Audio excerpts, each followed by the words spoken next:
لکن پناه به سوی خدا از آن رقص و بازی که شما نگاه میکنید، پناه به سوی خدا از آن صورتهای پورنوگرافی که در تلویزیون ما و شما، زنهای لوچ، مردهای لوچ یک جا هستن، ما و شما به سوی او نگاه میکنیم.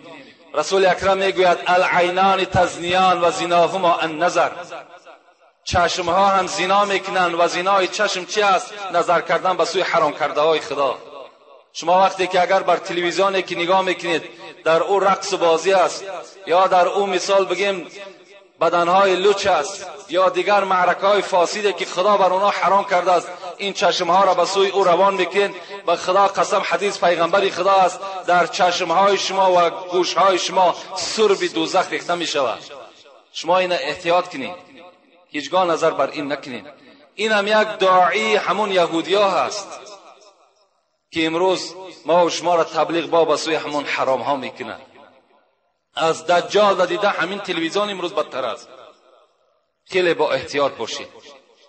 همان چیزی را که اسلام برای شما رخصت داده است همون را نظر کنید، بر هر حرام کرده های خدا نگاه نکنید. در حالت تلویزیون اگر گفته ساده باشد، شما اگر نماز میخوانید در نماز شما کراهیت پیدا میشود، تلویزیون خاموش کرده شود بعد نماز خوانده شود. زبان آمده از بحر شکر و سپاس، به غیبت نگرداندش حق شناس. گذرگاه قرآن و پند است و گوش، به بهتان و باطل شنیدن نکوش. دو چشم از پی صنع باری نکوست، ز عیبی برادر فرو گیر نکوست. خدا رحمت کند سعید به ما و شما حضرت شیخ سعدی را که بر ما و شما خبر میدهد.